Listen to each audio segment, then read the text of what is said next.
we start with the drunk story? I think we have to. I think every good show starts with some drunk story. We are here on our new podcast. It's called Help Wanted, and we're doing it because many years ago you got drunk. So you weren't drunk. One of us was drunk. Right. I was very I should have sober. set that up. I was in a car, so I'm very glad I wasn't drunk. I didn't know that. So I was in Cannes. This sounds so fancy. I was not at Cannes, the film festival, the fancy Cannes. I was at the nerd Cannes, Cannes Lions. Important distinction. Which is like the marketing nerds descend on Cannes. And I had a lot of rosé because in the south of France, rosé is cheaper than bottled water. Is that true? Yeah. And there's Can we fact check that? Yes. It doesn't sound very convincing, but okay. So you were drunk. You were at a nerd con. But also, water was less readily available. So I thought, I should have a podcast. I should make a podcast. This is what you're thinking when you're drunk. Yes. So at that point, I didn't have a podcast. I had been pitched a bunch of podcasts from networks that we later pitched for this show. But I was like, it's time. That was kind of my thought. My rosé thought was like, it's time. Yeah. But I was like, I don't want to talk to myself. I talk to myself a lot. And I was like, I need a dude's perspective. Yeah. But I don't know a lot of dudes in this space that do what I do. Let's call Jason. Let's ask Jason. He's the only dude I know in this space. Maybe he wants to do a show with me. So I drank a lot of rosé. Yeah. As you do in Cannes. Have you been to Cannes? I haven't. I hear, though, that rosé is cheaper than water there. Sources say. So I had just seen you somewhere. Yes. I was thinking about you while I was on my second or third glass of rosé. Yes. I love that you cannot remember where you saw me because for me, that is a critical part of the story. Okay, so I'll fill it in later. Okay. We'll fill it in now. Oh, fill it in now. Okay. So we were together at Founder Made. Yeah. Which was Founder Made is a trade show series, and you were emceeing it, and I was moderating one of the panels. And we had known each other a bit at that point, but not that well, but we were hanging out throughout the day. And then when it was time for me to go on stage, I walked out with this very illustrious panel of entrepreneurs, founders of companies that everyone's heard of. And then we sit there very awkwardly in silence. And that was because I thought you were going to come on and introduce us. But in fact, you had introduced us already before the doors opened and we walked out on stage, and I was not aware of that. So I started out with this very strange, awkward thing where I looked over at you, and the whole room is packed, hundreds of people. And I say, are you going to introduce us? And you said, I already did.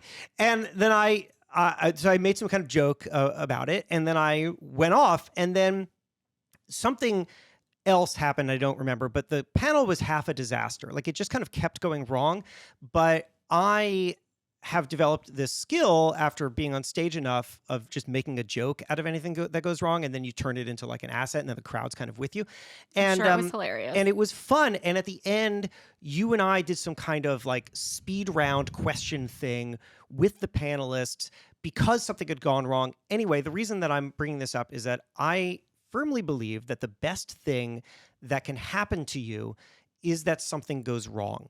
Because if something goes right, and you just perform as you should have, it is not memorable. But when something goes wrong, you have the opportunity to be the person who saved it.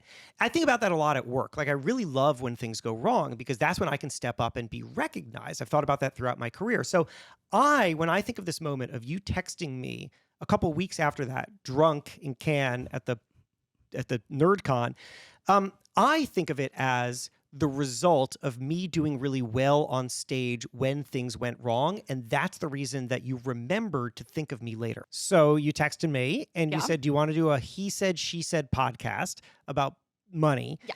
And I was in a car with a friend or something.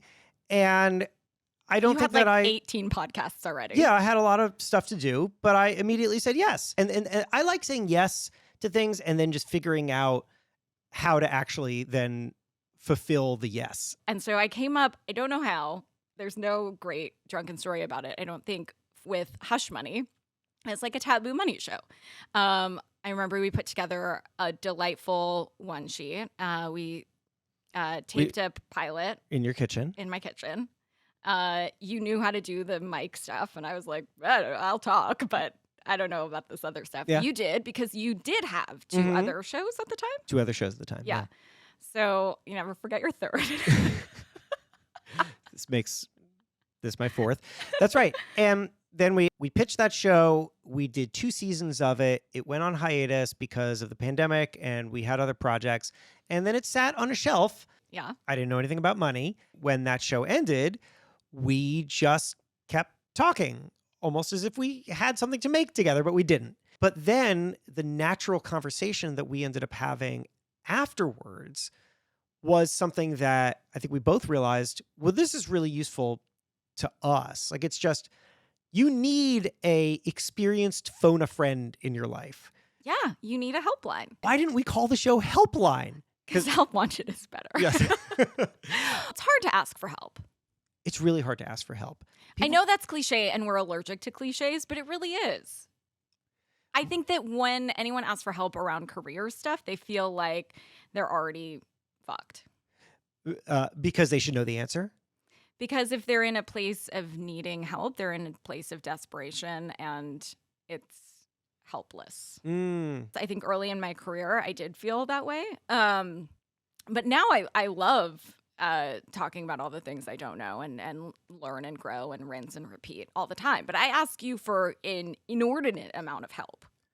And I don't even notice it because I feel like I'm asking you for an inordinate amount of help. Yesterday, I was like, wow, Jason is so helpful. How do I ever repay him? We were on the phone.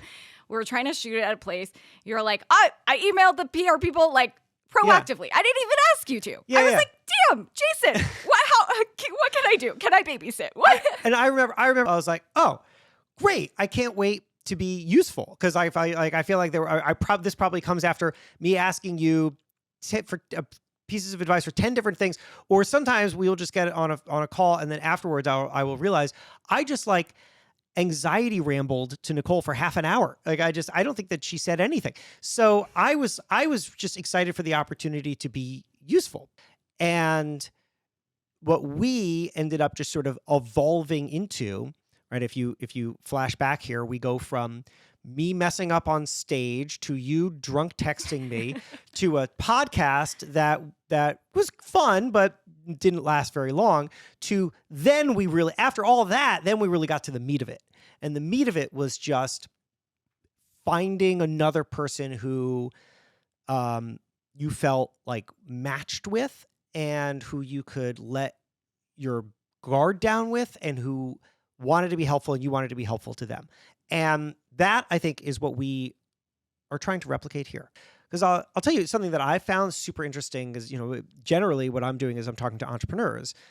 And what I have found is that entrepreneurs all have one thing in common. Whether they are somebody who is like running a side hustle, selling something on eBay, or they are running a venture-backed company in Silicon Valley. And that is the experience of trying to do this, of feeling very lonely, of trying to problem solve their way through things that they have never done before, of feeling like everything is on the line. That is the thing that is consistent among the people who I talk to, because it doesn't matter where you are in your career. You still have to grapple with what success means and how to get there and the tactics and tools. And there is no more important time to talk about that stuff than now, because we are in a crazy economy. People have quit their jobs, or they're going to get laid off, or conversely, there are massive new opportunities here because industries are going to get disrupted and because incumbents are going to fall. And now is the time to like, there's just so much happening for people right now.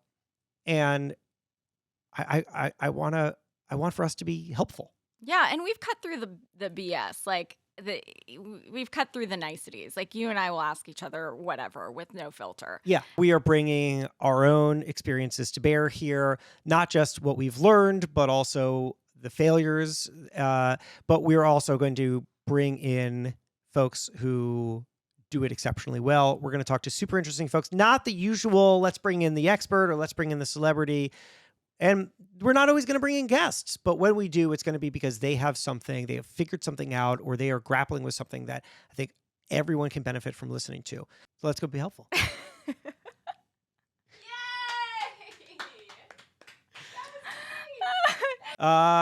Do we have what we need for that, you think? Yeah, I do.